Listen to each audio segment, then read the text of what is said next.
For those who don't know me, I'm on the Shura, and thank you so much, Jazakallah khairan, for coming tonight. We have MUHSEN, Anisa from MUHSEN, the MUHSEN organization. Oh, okay, sorry. We have Anisa from the MUHSEN organization that's here tonight to provide some training for us. And as you know, our masjid, ICBC, is one of the 2 masjids in Austin that are MUHSEN certified. Currently, we are at the silver certification, and ICGA is the other masjid. I'm not sure what level they're at. Yeah. But yeah, inshallah, welcome again, and welcome Anisa. I'll give you the floor. Thank you so much, Noreen. Jazakallah khairan. Assalamu alaikum, everyone. My name is Anisa. So I am the Community Engagement Coordinator of MUHSEN. So, sorry, I'm just adjusting this. So I basically go around and do different trainings to different communities to certify their masjids and organizations for just like accessibility and accommodations for families with special needs. So I'll be doing a short training today. It won't be longer than like 45 minutes to 1 hour. And then we'll have time for questions at the end as well. And after this training, you are basically a certified MUHSEN Volunteer. So, which means that any events that we have like here at ICBC or any other masjids in the Austin area or wherever you're from, you'll be able to volunteer there because you have the training knowledge equipped for it. All right, Bismillah. So, if you've never heard of MUHSEN, we are a non-profit umbrella organization that serves children and adults with disabilities. This could be intellectual, mental, or any physical disabilities. And MUHSEN's goal is to establish inclusive and accessible environments for everyone, right? Because there are many families and communities that have individual with disabilities, we just might not know of them. So MUHSEN's goal is to make sure that they can all come out, make sure that all environments are accessible for them, and just to improve experiences for them within mosques, conventions, classes and events, and anything of the sort. Alrighty. So what is a disability? So a disability is just a general term. It's used for any problems a person has with a health condition that limits their functions and activities. So a person with a disability is somebody who has a physical or mental impairment that limits one or more of their major life activities. So I know the definition says major life activities, but I like to tell people like someone living with a disability really limits their everyday routine activities, right? Something that would take us just a few seconds or a few minutes, whether it's getting up and getting ready in the morning, going to school, putting your clothes on. This is something that an individual living with a disability takes substantially longer time. And as a volunteer, you have to be extremely patient with them for whatever it is that they're trying to get done. So what can a disability affect? It can affect communication, vision, mental health, hearing, thinking, learning, mobility, and even social relationships. So disabilities can be invisible or visible. So this is a picture of one of the basketball camps that we held in Chicago, actually. And just right off the bat, you might not be able to tell like who here has a disability and who doesn't. That's because a lot of these members have invisible disabilities, right? They might have like a neurological disorder, they either have autism or some other neurological impairment. But until you have that conversation with them or until you talk to them, you'll understand like they might either have a speech delay or they might be a little bit more socially awkward than someone who is neurotypical. And then you'll come to understand that they do have a disability, it's just invisible, right? So it's not only someone that you might see on a wheelchair, someone with a physical disability, it could also be invisible. And this is when it affects the mind. We deal with a lot of cases with autism, specifically in young males, but this is the most common invisible disability we'll see. So just a few statistics. 67% of people actually feel uncomfortable when they're talking to someone with a disability. So this is usually because, they have this fear of saying the wrong thing or doing the wrong thing and they'll feel awkward. But we like to tell our new volunteers especially that only through interaction will the unfamiliar become familiar, right? So until you have that first conversation, until you go up to them, just ask them how they're doing, being friendly, only then will you become familiar and become more comfortable speaking to them. And then people with disabilities actually consist of the nation's largest minority group, as well as the only group that any of us can become a member of at any time.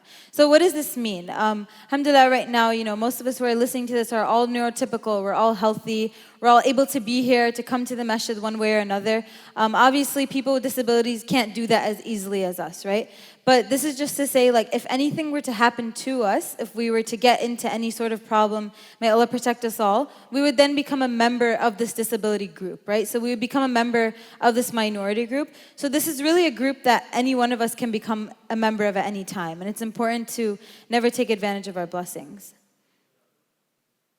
All right, so what is respite? Respite or respite, however you might say it. This is actually a term that I was never familiar with until I started working for MUHSEN. But respite literally just means a break, right? So it's just this break or rest of relief. I think we've all needed a break before at some point in our life, whether you're a parent, a sibling, a caregiver of maybe your parents. You love the person dearly, but you definitely could use a break from them from time to time. So especially when we're dealing with caregivers for individuals with special needs, they need this break more than all of us, right? Of course, they love their children, they love their individual, no matter what special need they have. It's just a rest of relief for them so that we can allow them to do something that they might have never thought they could be able to do. Whether it's going to a convention. In Chicago, we have Mass ICNA. This year in Dallas, we had the ISNA convention. So we had a whole room dedicated to respite where parents were allowed to actually enjoy the convention while their loved ones were taking care of trusted volunteers. So volunteers that went through trainings, had experience, so they were taking care of their loved ones while the parents could actually enjoy this convention. And we've had so many parents come to us after and be like, I could never have dreamed of going to a convention for 3 days or traveling and coming here. But because we have MUHSEN services that provide respite, it's just this rest of relief for them. They're allowed to go out. We also do monthly respite nights where the parents can literally just go out to eat dinner maybe one night because they're just dealing with so much. And MUHSEN likes to give them that few hours of respite with our volunteers. All right, so where does respite take place? So it can take place in the home with the primary caregiver present. So we never have a volunteer at home without the primary caregiver. Or it can be with the primary caregiver absent as long as there's other people around, right? So we never have them alone, one-on-one. There either is a therapist around or some other family member, but that can be where respite takes place. It could also be at a social event, right? At a wedding, at a fundraising dinner, at any sort of convention like that. At a community gathering, and then lastly, convention. So ISNA, Mass ICNA, anything like that. All right, so we're going to go through some proper etiquette. This is just how to deal with an individual with special needs if you've never interacted with one. So like I said before, meeting someone with a disability can cause discomfort, especially if it's your first time, right? So if it's a new situation, you're either worried about I might say the wrong thing, maybe this is inappropriate, maybe I might do the wrong thing. But the most important thing to remember is that people with disabilities want to be treated just like you and I, right? If you've ever been the new person in the room, whether it's the new employee, a new student, a new family member, you just want to be treated like everyone else, right? You don't want to be the odd one out. This is the same thing for our, loved ones with disabilities. They want to feel that same care and compassion that you would give to anyone else. So we like to tell all volunteers, just be friendly, show the same interest you would show when meeting anyone for the first time, and don't let the fear of offending someone keep you from interacting with them. So I'd rather you say the wrong thing or make a mistake than completely ignoring them, right? Because subhanAllah, people with disabilities have such a high emotional intelligence that they can understand so well of your body language. So if you are ignoring them or standing in the corner, maybe distancing yourself, they can read that so well, and it just creates more of a tension in the environment. So we'd rather you just be friendly, talk to them, have a conversation, make them feel included. And then we want to remember that each person is different. So you'll be working with so many different types of participants with disabilities. And it's really important to ask questions of the caregivers that you'll be working with, right? So these caregivers know everything about them. I mean, if you're a parent, you know everything about your child, right? There's nobody else who knows your child better than you. And that's the same thing for a caregiver, especially because a lot of the times we're working with adults with disabilities, and they're basically still a child with their parents, even though they are of age of an adult, but the caregivers will know everything about them, what they like to eat, what makes them mad, what makes them happy, what will make their behavior change. So we like to ask these caregivers, how do I spend time with them? What's the best method of communication? Things like that. And then just because you know one person with one disability, so say you have like a relative with autism or a family friend, it doesn't mean that you know another person with autism, right? Because every single type of disability is so different. And there's a reason it's called autism spectrum disorder, is because there's such a wide range on the spectrum. And you want to make sure that you know and understand everyone's personality differently. All right, so going on to some common courtesies. So when you're talking to somebody with a disability, speak directly to him or her rather than through anyone else. So don't speak to a companion on the side or like a third person. You want to talk to them, give them your undivided attention. Make sure you know and they understand that you're listening attentively to them. And then number 2 is treat adults as adults. So we have a lot of adults with special needs. We actually just opened up like an adult day program in Dallas, hopefully soon in Austin as well. But this is just a program specifically for adults with special needs. So these adults they actually have the intellect of a child, but they're still an adult, right? So you still need to treat them as an adult. That means getting their consent for certain things. That means asking them before you can help them, asking them before you can touch them, asking them before you can move their wheelchair. Remember that they're still like human beings of a certain age, so we need to respect that. And then if possible, when you're talking to someone in a wheelchair for more than a few minutes, just put yourself at their eye level. So whether that means like lowering yourself, maybe grabbing a chair and sitting next to them, you want to make sure that you have like a not an awkward conversation where you're like talking higher above than them. Just make sure you're at eye level with them. And then same thing with wheelchairs. So don't lean or hang on their wheelchair. This is an extension of their personal space, and we want to be extra courteous of that. And then don't discourage children. So children will have so many questions about anyone with a disability, right? If you have kids or if you know any children, they're naturally very curious. And we love that curiosity, but a lot of the times parents will shut them down from asking them maybe inappropriate questions. We've had kids come up and saying, like, why does he look like that? Or why do they walk like that? Why do they talk like that? And it's very natural for kids to ask questions. We don't want to discourage them, but just give them, the most educated answer you can. Because inshallah, they're the future of volunteers as well. And then give your whole undivided attention when you're talking to someone who has a difficulty speaking. So this is somebody with a speech slur or a speech delay. Don't ever talk over them or talk for them. Just give them that help when needed. And it takes a lot of patience, right? It's a waiting game as a volunteer, as somebody who works with someone with disabilities. It's a lot of patience. And then for someone who has a hearing disability, so this is someone who is either hard of hearing or completely deaf, you just want to tap them lightly on the shoulder or wave your hand to get their attention. And then when you're greeting somebody who is blind, right, so they may have a severe loss of vision or completely blind, always identify yourself and anyone else who may be with you. So you can come in the room, you could say, Assalamu alaikum, my name is Anisa, I'm here with my friend Rana, we're going to be working with you today. Just want to identify who you are, who's with you, make sure that they're in the loop because they have a severe loss of vision, they're in the dark their whole life. You want to make sure that you are saying everything around them. And then, like I said, if you'd like to help someone, make sure you get that consent, right? So we want you to help them, but we want you to ask first. And if they are nonverbal, you can always ask a caregiver or ask like a companion with them. And then be considerate of the extra time it takes, right? Like I said, it's just patience. It'll take a lot of extra time. If you are a caregiver, then you know this. Like anything that you do that would take you a few seconds will take them double or triple the time. So just be considerate of that. And then lastly, communicating with somebody who is nonverbal. So a lot of the times they'll have like a communication system. This is something that looks like an iPad and you kind of will press a button and it'll recite words out loud. So they'll have their specific communication system. Just make sure like it's within reach. Make sure it's like charged a lot of the times. Make sure they know where it is. A lot of times like the caregivers will leave it with you and you're kind of in that care of that. All right, we're going to move on to language etiquette. So this is how we're talking to the community with special needs, right? So it's extremely sensitive. Whatever we say, however we describe them, however we describe their diagnosis, we want to make sure that we're being extra sensitive, extra respectful. It has such an impact on, words that we use to describe people with disabilities, to describe the disabilities themselves, and just make sure you have extra thought and care when you're doing that. So at MUHSEN, we like to use person-first language. This basically means that we reference the person before their disability. So instead of saying, the autistic boy, we would say the boy with autism. Or instead of saying the Down's child, we would say the child with Down syndrome. Again, there's a list over here. You can read through them.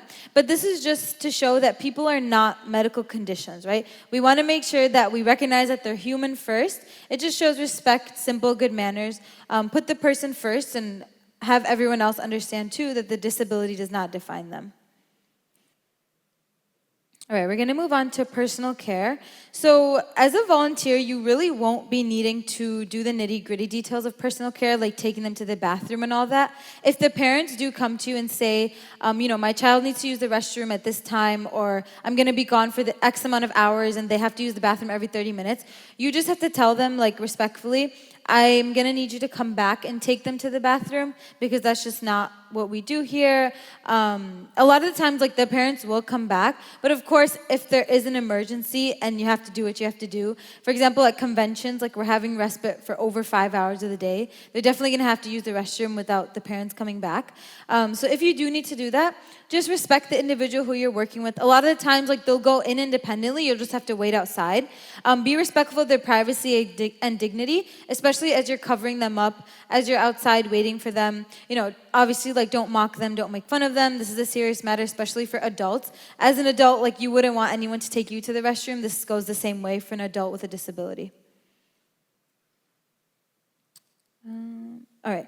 So mealtime etiquette is definitely something that you will be doing because we'll always provide like a snack or a different meal during respite.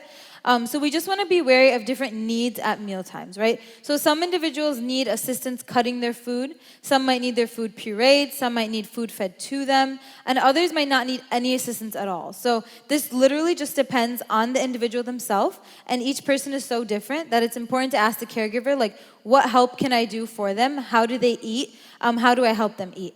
And when I say the food pureed and cut it up, that usually is done already, prepped beforehand. You just will have to, like, feed it to them. And then different people require different amounts of assistance, right? So it's important to know ahead of time, like, what they're comfortable with, especially when it comes to amount, pace, and certain foods. So for the amount, it's usually dealing with snacks or sugary food. Just ask the caregivers, like, are sugary foods allowed? Some of them can even be diabetic and you won't even know because they won't list that on their diagnosis sheet. But the parents will tell you, like, this much sugar is not allowed, especially if they see it lying out, like, they'll tend to grab it. So just make sure, like, snacks and sugary food are put in an area where it's not super easily accessible. Be aware of pace. So give them that time to chew and swallow, but don't give them too much time, obviously. But just, again, like, wait for them to swallow. And then certain foods. So this could be for allergies, sensory issues, textural issues.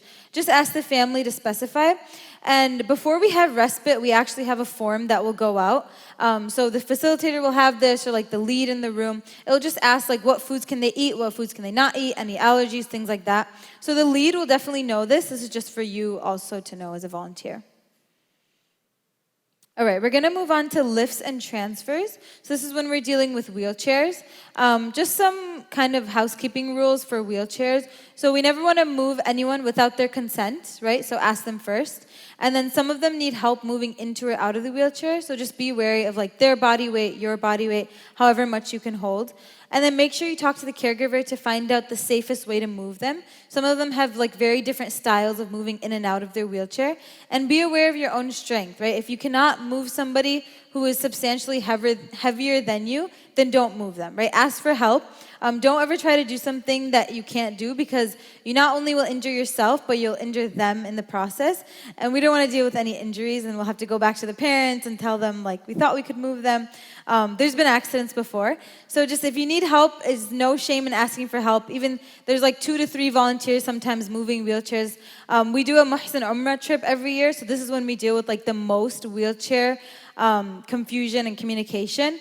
And sometimes, like, smaller built individuals are paired with somebody who's a little bit heavier and they're not able to move the wheelchair. They've gotten hurt. So just make sure, like, if you can't move somebody, ask for help. Don't try to do it on your own. And then just some things to remember when you're using lift. So plan ahead.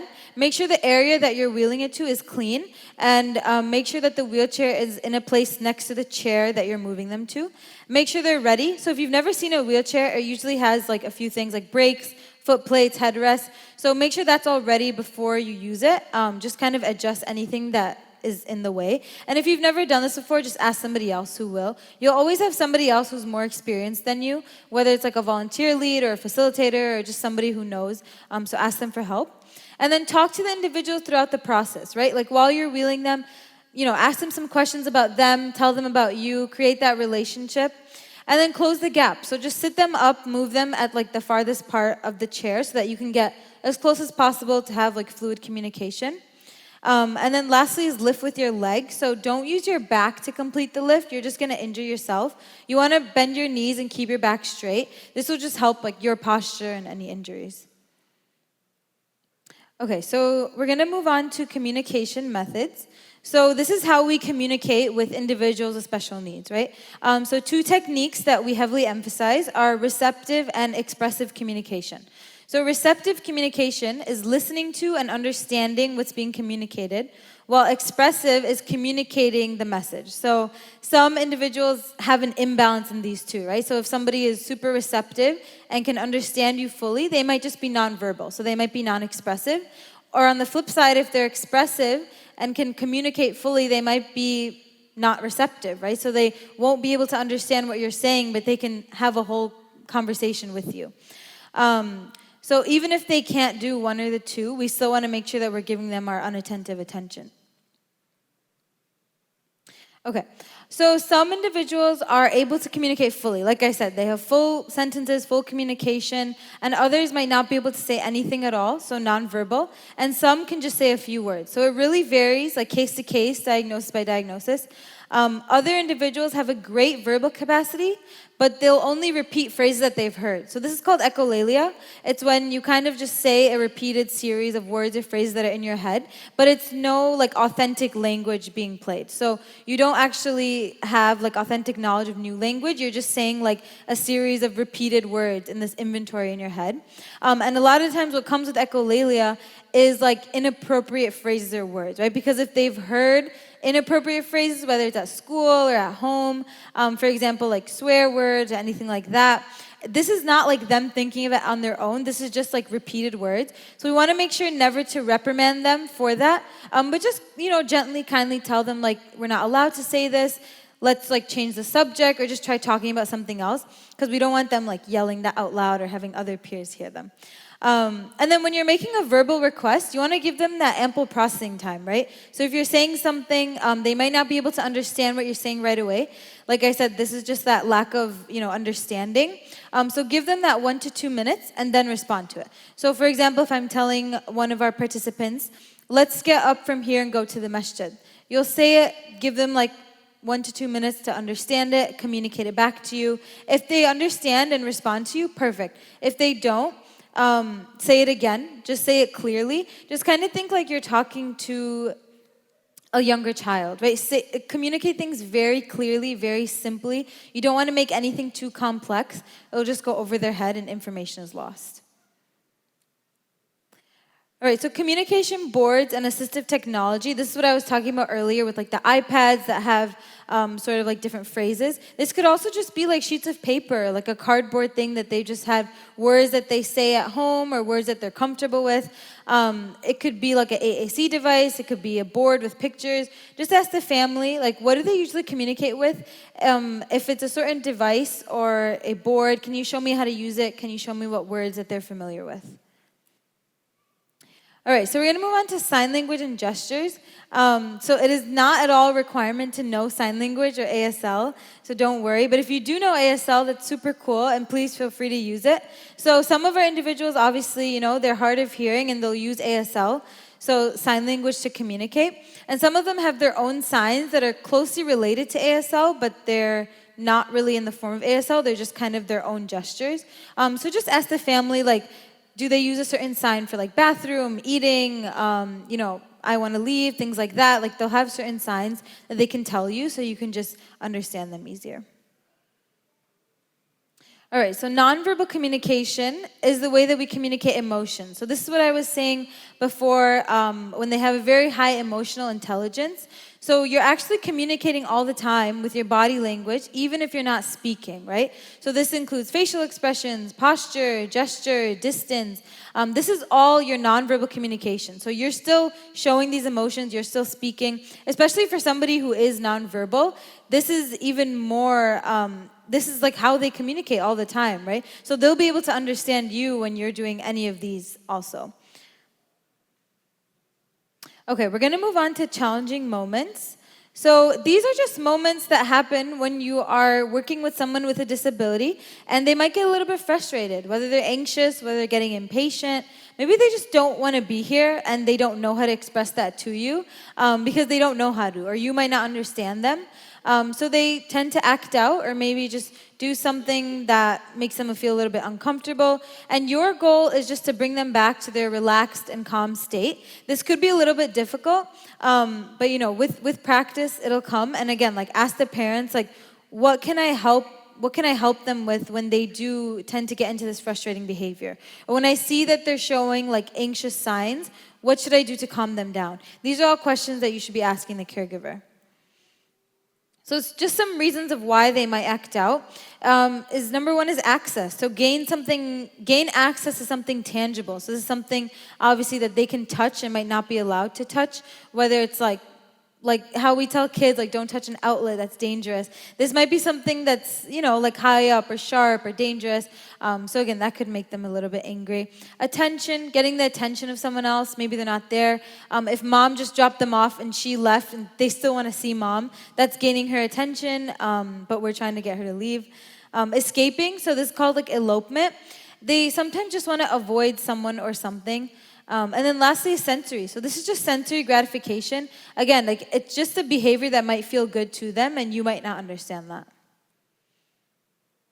So just some tips on how to respond to agitated behaviors. So we like to change up the activity. So if they're getting bored or anxious of it, just change it up. If you're doing a puzzle and they might not like that puzzle and they'll just throw the puzzle against the wall, okay, change it up. Like you don't have to stay doing that puzzle. Offering sensory breaks. If they're just not having it, just give them a quiet break. If you have a room that's separate, that's like empty, you could offer that as a quiet room, just have them relax in there. And then setting firm boundaries and sticking to them. And of course, if an individual does become, start to get harmful, we want to make sure we have that distance from other peers. And then use first and then language. So first this, then that. So first we will do this puzzle and then we will go eat lunch. We'll read the story first and then go to the playground. And then introduce reward incentives. So find out what motivates them. And this is asking the parents, like, what makes them excited? Sometimes it's like, goldfish. That makes them excited. Like, first we'll do this, then we'll open goldfish. And that's just a reward incentive that's between like their parents and them, and they're used to it. And you could use that in respite as well. And then lastly, we say just resist the urge to like immediately contact the parents. Because like we said, we're giving the parents a break. This is like a break for them. We don't want to just call them when everything happens. But if you can deal with it on your own or with other volunteers, try to do that the best you can. Obviously, if it gets to a level where it's very intense, they're harming other peers, they're harming you, definitely contact the parents. Okay, so I'm just going to talk a little bit about eloping and escaping. So elopement is when an individual with autism specifically or any disability wanders away from a caregiver, a volunteer, or a secure location. So we say with autism, but this could really be with anything, but it's just most common in autism. And it's very common for children with autism. And it's traumatic for caregivers and volunteers, right? At this past ISNA convention in Dallas, we had a young boy with autism. He just ran out and he ran so fast, like mashallah, but nobody could catch him for the next like 10 minutes. And the dad came and the parents came and we're like we didn't lose him, but we just don't know where he went because they just like to escape. A lot of times they have a lot of energy they need to get out. But why does eloping happen? It's just to get away from stresses. So maybe that room was too noisy for him, right? There was a lot of other participants with special needs and he was like, I'm out of here. To get to a desired item or place. We actually found him just sitting like by the fountain, just looking at the water. Like he just wanted to look at the water. And we don't know that, right? Because obviously he can't express that to us. And then they enjoy running or being chased. It's literally just a sensory gratification. So some things that can prevent that is just identifying like common signs or triggers that can help you prepare to prevent that. And then just try to keep the doors closed, or if you can have like 2 volunteers just monitoring the door. So if somebody does start to escape, we always have like just door volunteers. We call them door vols. They're just at the door. They're just ready to like help out if someone does try to escape. And then just having an eye on your buddy at all times. So there should be nothing distracting you from, giving them the most attention, especially during busy times when they're more prone to eloping. All right, so this is just some tips and tricks for you to use in general when you're in the respite room. Be proactive, so interact with positive activities. If you show that you're happy and excited to be there, they will feed off your energy and also be happy, right? You never want to show that like you're kind of just there, you don't want to be, you're forced to. Be excited, be happy, come in with that positive energy. And then foreshadowing, so letting our individuals know what's coming up next, making sure we have that schedule of routine activities. A lot of our participants with autism, they might not have a concept of time, but they'll understand like what's coming up next on a schedule or like a schedule sheet. And then redirecting, like I said, if they're having a hard time, just redirect them. If you see like frustration or anxiety, you could just switch up things.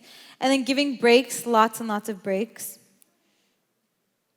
And then taking a walk. So if you see that they're becoming anxious, even if you're in like a space like this, just go out in the hallway, take a walk. This is just like physical exercise in general, just lowers stress. Taking them outside if it's weather permitting. But staying calm is very important. Remembering that they're looking and responding to your body language, your voice, your tone. If you're freaking out, they're also going to freak out. If you're panicking, that's going to be the same energy.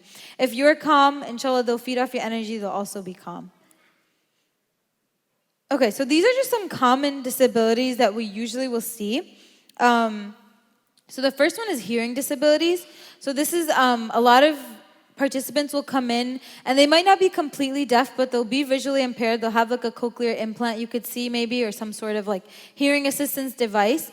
So if they do have that and the parents tell you like they definitely have a hard of hearing disability, you want to make sure that you can move yourself into the person's visual field. So make sure that they're always able to see you. You never want to talk from like behind them or the side.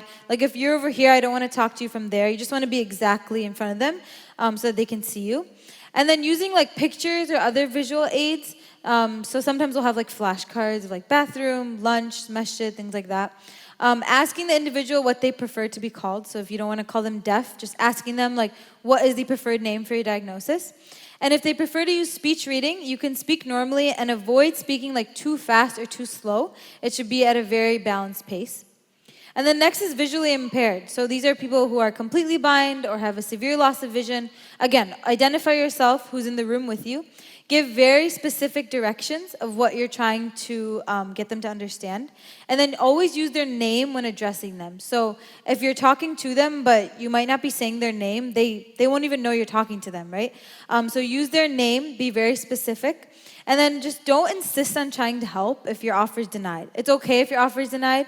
Most of these people have been blind for most of their life, and they're used to kind of doing things on their own. A lot of them are very independent. If they don't want your help, they don't want your help. Don't shout when you speak, obviously. If they're visually impaired, they're not deaf, so we want to make sure we're talking at the normal pace. And then if they are asked to guide them, or if you ask to guide them and they allow you to, and they want to like kind of put their arm on you while they walk just to see where they're going, that is allowed. Just, have them put their arm on you. Obviously, we have like brothers working with brother participants. We have sisters working with sisters. But just allow them to kind of put their arm on you and take them where to go. And then physical disabilities. So this is somebody who's on a wheelchair, who's either like paralyzed or any sort of physical impairment. So focus on what they can do rather than what they can't do. We never want to overemphasize on something that they can't do. It just kind of boosts their confidence, ensures them that they do have certain skills left. But at the same time, be careful not to ask them to do something that they actually can't do. So we want to empower them, but not make fun of them in that way. And try and treat them like someone who doesn't have a physical disability. So treat them normally, like you don't even see their disability. Respect their physical boundaries. So again, this is a lot of times you'll have to hold someone to get up and move them. But if they don't want to be touched, they don't want to be touched, right? So you do still have to respect that. And then just ask permission before doing anything. Okay, so autism in the community. So autism is the most common disorder that we'll get. It's very common in young males or like males with any ages, but it's the most common disability that we'll see in the Muslim community. And autism spectrum disorder, ASD, is a developmental disorder. It affects how children or adults interact and communicate with others. So it's called a spectrum disorder because of the wide range or spectrum of severity, right? So some individuals on the spectrum may be able to talk. Eventually they might be able to live on their own, but others just can't, right? It's such a wide spectrum that there's high functioning, low functioning, middle functioning. You don't know until you get to know them. So communicate very clearly. Use concise sentences and check with the person that if they need a further explanation. So you could ask them something, say something. If they look very confused or like blank, just, maybe say it in a more concise manner. Remember to be positive. Boost their confidence with compliments and allow them to be more comfortable. So in this picture here with Sheikh Omar Sulaiman, the participant's name is Malik, and he comes to our conventions every year, and he loves basketball. So every time we see them, we're like, Malik, like, you got so good at basketball, or he's like shooting in front of us.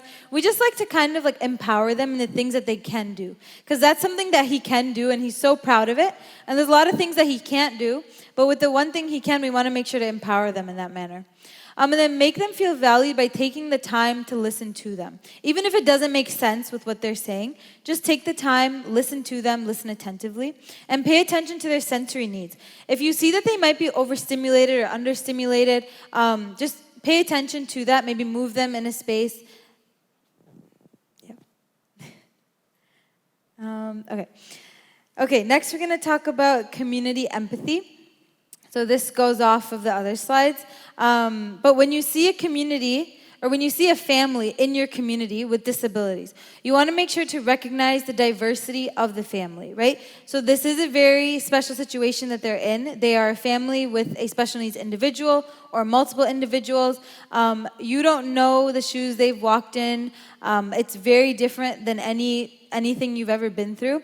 So you want to make sure you're treating that with extra sensitive behaviors. Listen attentively, so let the family talk and be heard without judgment. Avoid giving advice and offer love and encouragement.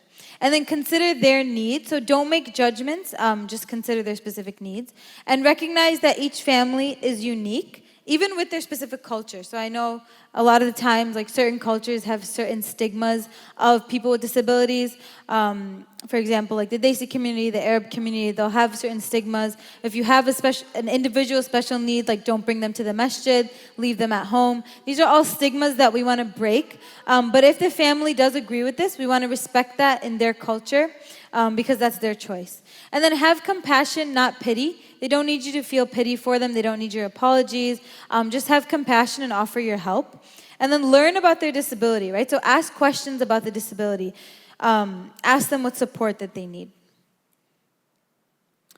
So this is just another importance of empathy. So it just creates a sensitivity and patience, removes those stigmas, removes any misconceptions that connotate with the special needs community. It encourages us to make environments like masjids, conventions, schools, to accommodate for their diverse requirements, right? It allows us to make more meaningful relationships, right? Families with special needs might never even thought that they would have friends coming out to the masjid, that they'd be able to socialize.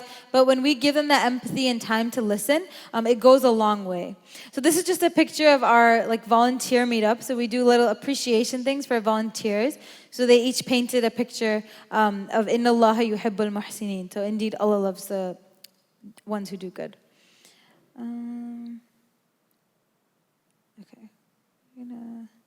So just some benefits of volunteering with MUHSEN. I'm sure you already know the benefits, but we usually tell our students this when we have students from MSAs or anything like that. So 3 types of growth. Personal growth, just the concept of I need MUHSEN more than MUHSEN needs me. And it will actually benefit you more than you benefit a participant or a family, because it's a very humbling experience, right? It's the most fulfilling job or volunteer aspect that you could do. I volunteered with a lot of different organizations before MUHSEN, and none none of them make me feel as good as when I'm done with MUHSEN, right? When I'm done with Respite, when I'm done with working with somebody who has a hard time or a disability, the appreciation that you'll get from the parents, from the caregivers, will go so far, and they really will benefit you more than you benefit them. And then spiritual growth, right? So in a sense that you're serving individuals that Allah loves and that Allah deems innocent, right? They have no sins, they have no accountability. Making that right intention, and you're removing hardships from another Muslim family, and inshallah Allah will benefit you for that. And then communal growth. So you're giving back to your community by allowing them to bring their individuals to the community, right? So being a part of a movement that creates this inclusive and accessible space and environment for Muslims with special needs. So just a little bit on lived experiences. So this is a picture of like our core volunteers from Chicago.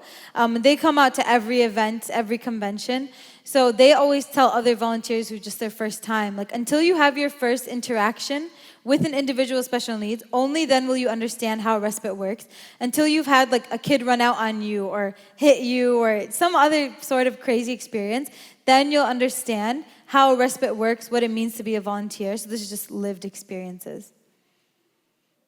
All right, and then professionalism. So at MUHSEN, we need to respect confidentiality, right? You're going to learn things about the family, about the caregivers, about the individuals. This is all private information. We ask that you do not share any of this information with your family and friends. You don't post it on social media. Your main responsibility is the care and safety of the individuals. So put the needs of the individual first. Treat the person the way you would like to be treated, or like a family member would like to be treated. Don't make calls or respond to texts while you're working with them. Obviously, if you need to make like an emergency phone call or anything, you can leave the room and then come back. Okay, and then lastly, just some questions for the primary caregiver. So like I said, this will already be on like a form before you go in, but just some things for you to ask the caregiver. So tell me about the person I'll be working with. What's their name? What's their age? Their diagnosis? What's some of their likes and dislikes? Like how do I create that relationship with them? How do the individual communicate? Do they use a device? Do they use ASL? Is there certain gestures I need to know? Do they need personal care assistance? Will I need to take them to the bathroom? Will you come back? Are there physical or behavioral challenges?